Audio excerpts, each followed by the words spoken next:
नमस्कार। बिहार में अभी चारों तरफ एक ही चर्चा हो रही है, गली से लेके चौक चौराहों तक, गांव के नुक्कड़ से लेके शहर के कचहरी तक कि जमीन का सर्वे हो रहा है। ये 64 साल बाद हो रहा है और इसकी प्रक्रिया क्या है, ये सफल होगा कि नहीं होगा, आम आदमी को क्या परेशानी हो रही है, इन्हीं सब बातों को लेकर अभी हम एक वरिष्ठ वकील साहब के साथ मौजूद हैं। हमारे साथ हैं वरिष्ठ वकील वीरेंद्र कुमार शर्मा।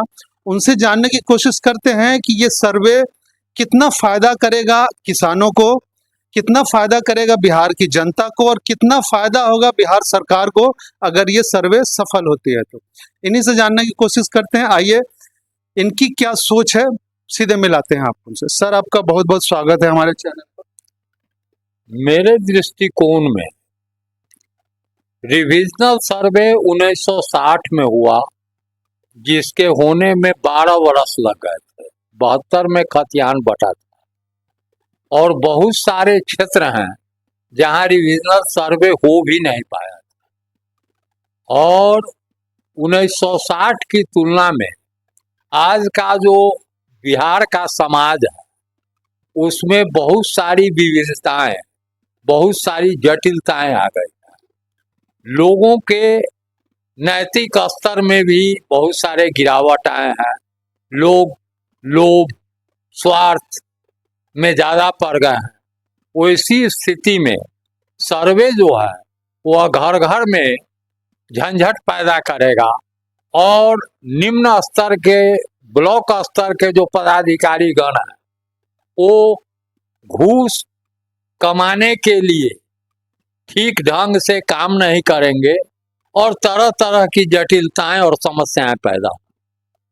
सर, एक बात जानना चाहेंगे कि 1960 का दशक और आज के तकनीक में, टेक्नोलॉजी में काफ़ी ज़्यादा बढ़ोतरी हो गई है। तो उस समय तकनीक नहीं थी। सरकार आज बोल रही है कि हम ड्रोन से करेंगे, हम सैटेलाइट से करेंगे, हम जो जमीन का विवाद है उसको बिल्कुल समाप्त करने के लिए ये सर्वे कर रहे हैं। आपको क्या लगता है कि इस सर्वे के बाद विवाद बढ़ जाएगा कि समाप्त होगा? कोई भी योजना लाती है उसका उद्देश्य बहुत ही पवित्र बतलाया जाता है, लेकिन जमीन पर आते आते उसका वो उद्देश्य खत्म हो जाता है। इसलिए कि जो इसको वर्कआउट करने वाले लोग, उन लोगों में नैतिक स्तर का अभाव है, लोभ बहुत है, स्वार्थ बहुत है, पैसे के पीछे लोग भाग रहे हैं। वैसी स्थिति में हमको नहीं लगता है कि यह सफल हो पाएगा, मेरा जो आकलन। एक बात और है, गवर्नमेंट का ये कहना है कि आप एक वंशावली बनाए स्वघोषित, जिसमें बहनों का भी नाम दे, अगर बुआ जीवित हैं तो उनका भी नाम दे। तो आपको क्या लगता है सर कि बहनें जो हैं तो उनके मन में क्या लालच नहीं आया कि अभी जो जमीन औने पौने दाम में था, आज काफी बढ़ गया है उसका रेट? बहनों के, सभी बहनों को नहीं आएगा लोग, लेकिन जहां खास करके शहरी संपत्ति है या जहां की संपत्ति का मूल्य अधिक है वहां लोभ जन्म लेगा। इसलिए कि मनुष्य मात्र की कमजोरी है लोभ, काम, क्रोध, लोभ, ये सब मनुष्य के साथ ही लगा। तो कहीं ना कहीं ये जो विवाद है, जो जमीन का विवाद है, खासकर आप देख रहे हैं कि आपके न्यायालय में काफी भीड़ है। हमारी कुछ अधिवक्ताओं से बात हुई तो उनका ये कहना है कि जो 1962 में जो सर्वे हुआ, तो 62 के सर्वे के खिलाफ आज के डेट में भी मुकदमा हो रहा है कि वो गलत हुआ। तो आपको क्या लगता है कि आज जो सर्वे होगा इसके खिलाफ वर्षों वर्षों तक मुकदमा चलेगा? बिल्कुल चलेगा, बिल्कुल चलेगा। इसलिए कि कोई भी सिस्टम आज तक संसार में फुल प्रूफ नहीं हुआ। भारतीय संविधान जिसके बनाने में वर्षों लगे थे, बड़े बड़े विद्वानों ने इन्हें बनाया था, लेकिन आज उसी भारतीय संविधान के विषय में यह कहा जाता है कि यह तथाकथित वकीलों का स्वर्ग। जैसा वकील चाहते हैं उस तरह से उसकी व्याख्या करते हैं और उस तरह का फिर चीज हो जाता है। तो क्या आज के कानून में वो नहीं रहेगा? सर, आप खुद एक अधिवक्ता हैं, वरिष्ठ अधिवक्ता हैं।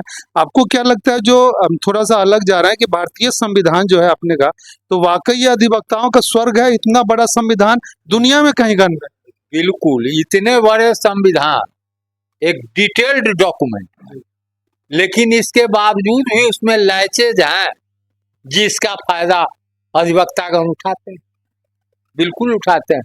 कोई भी कानून नहीं है जो लैचेज से परे हो, त्रुटियों से परे।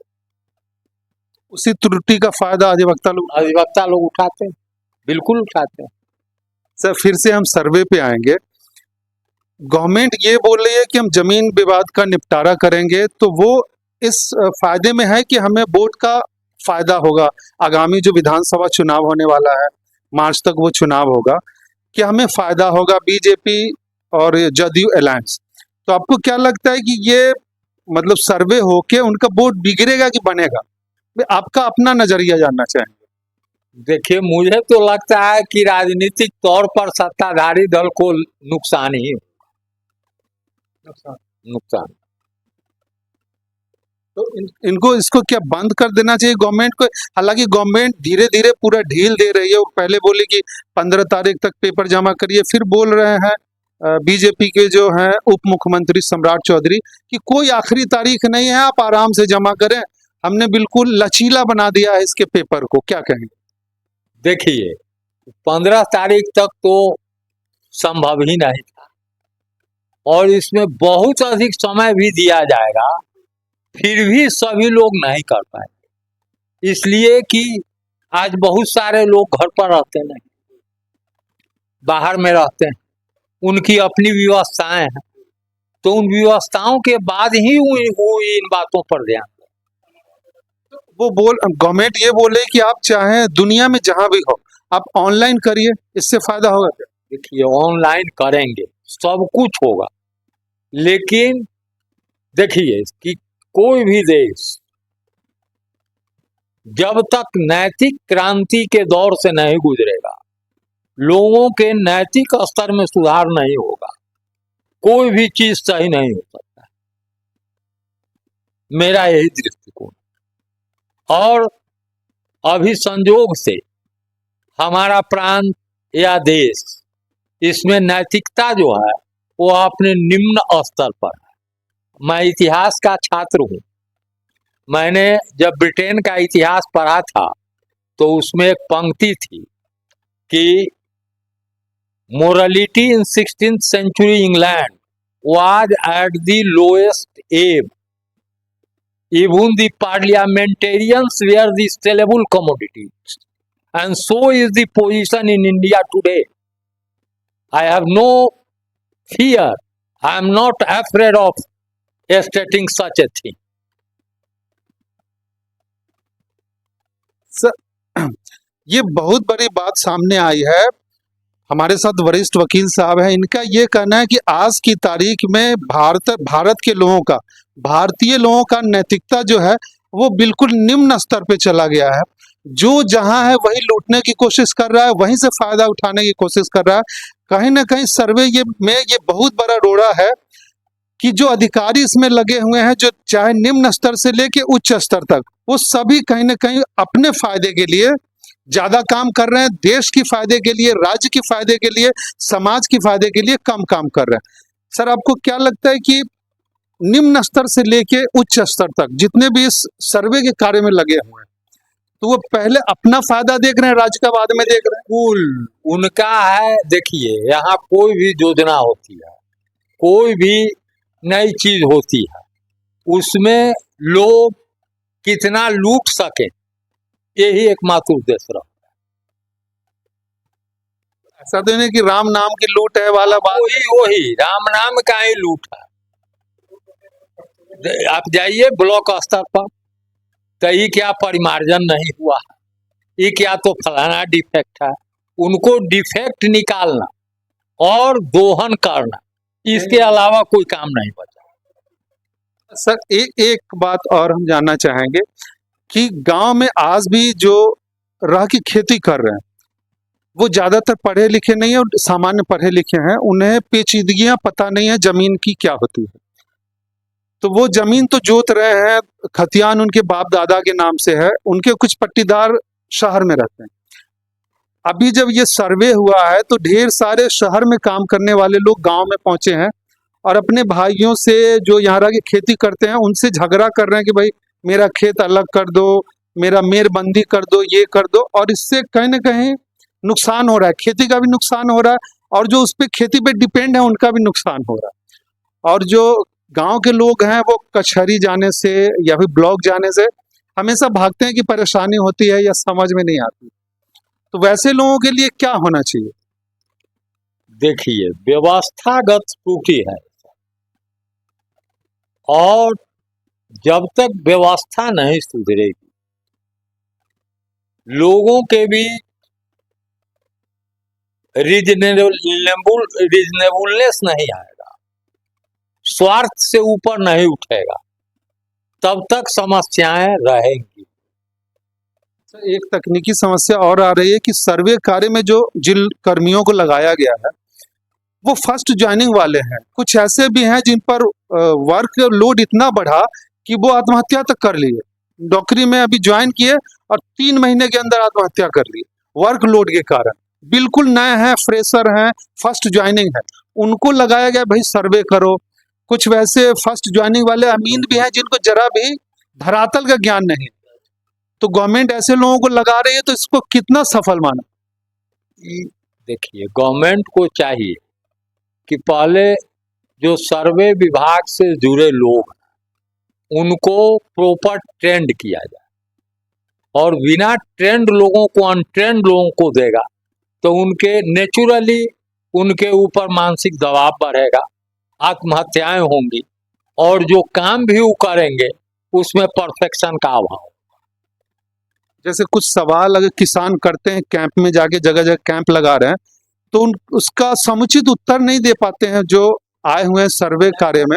जानकारी के अभाव में वो सही उत्तर नहीं दे पाते हैं, इसलिए कि प्रॉपरली ट्रेंड नहीं है, अनट्रेंड है, रॉ लोग हैं, उनको जानकारी नहीं है, तो क्या जवाब देंगे? सर, अब आते हैं कि एक बात की आपके फायदे के लिए कि ये सर्वे होगा, उससे फिर से एक बार मुझे लगता है मुकदमों का बोझ अदालत पे बढ़ेगा, तो कम से कम वकीलों को तो बेनिफिट हो रहा है। देखिए, वकीलों को बेनिफिट होगा, वकील भी समाज का एक अंग होता है, और समाज का हित जो है वो हमारे व्यक्तिगत या वकीलों के सामूहिक हित से ऊपर की चीज। देखिए, देश है तब हम हैं, समाज है तब हम हैं, और जब समाज ही नहीं रहेगा तो हम व्यक्तिगत या एक समुदाय, वकील समुदाय का लाभ लेकर के उससे कोई अस्थाई लाभ नहीं हो पाएगा, मेरा जो मत है। हाँ, अब बताइए ना, देश बिक जाता है, हमको कोई 5 अरब रुपया दे दिया, ये देश ही नहीं रहेगा तो हम क्या करेंगे? क्या होगा? तो पहले देखिए, पहले हम लोगों के यहाँ कहा जाता था कि देश को बचाने के लिए अगर एक प्रांत को खोना पड़े तो खो देना चाहिए, प्रांत को बचाने के लिए एक जिला को खोना पड़े तो खो देना चाहिए, एक जिला को बचाने के लिए एक गांव को खो देना पड़े तो खोना चाहिए, और गांव को बचाने के लिए एक परिवार को खोना पड़े तो खो देना चाहिए, और परिवार को बचाने के लिए अगर एक व्यक्ति को सैक्रिफाइस करना हो तो उस एक व्यक्ति को सैक्रिफाइस कर देना चाहिए, और इससे अच्छा कोई सिद्धांत नहीं। ऐसा नहीं लगता कि आज के युग में ये सेक्रीफाइस देने वालों की कमी हो गई है, कोई कुर्बानी देना नहीं चाहता? अभी लोग और कामनाओं से इतना अधिक बढ़ गए हैं, लोगों की अपेक्षाएं इतनी बढ़ गई हैं कि भूखे भेड़ियों की तरह अपने साथी मनुष्यों को पार खाना चाहते हैं, यही समाज की। सर, एक लाइन में जानना चाहेंगे आपसे कि बिल्कुल रैपिड क्वेश्चन कि ये सर्वे सफल होगा असफल होगा? हमको इसकी सफलता की कोई संभावना नहीं दिखती है, कुछ दिन होगा और चकबंदी की तरह पुनः ही स्क्रैप हो जाएगा। तो जैसे चकबंदी हुआ और फिर उसको कैंसिल कर दिया गया। कैंसिल कर दिया गया, ये हो सकता है कि बीच में ही बच्चा जन्म लेने के पहले ही इसका गर्भपात, हमको जो लगता है, इसलिए कि इतनी विविधताएं और जटिलताएं हैं और प्रक्रियाएं हैं, और दूसरी तरफ लोगों में इतना लोभ बढ़ा हुआ है कि कभी सक्सेसफुल होने की मैं उम्मीद। एक बड़ी बात सामने उभर के आई है कि जो कानूनी प्रक्रिया में लगातार पिछले 40 वर्षों से लगे हुए हैं, जिनके नजर के सामने से हजारों केस गुजरे हैं, उनका ये मानना है कि इस सर्वे की प्रक्रिया इतनी जटिल हो गई है, इसको इतना जटिल बना दिया गया है, या फिर इसमें लगे हुए लोग स्वार्थ में इतने अंधे हो गए हैं कि वो लोगों का काम बाद में, अपना फायदा पहले देखते हैं। ऐसे में सर्वे पर प्रश्न चिन्ह लगना शुरू हो गया। आने वाला वक्त ही बताएगा कि ये सर्वे कितना सफल होता है। बहुत बहुत धन्यवाद सर।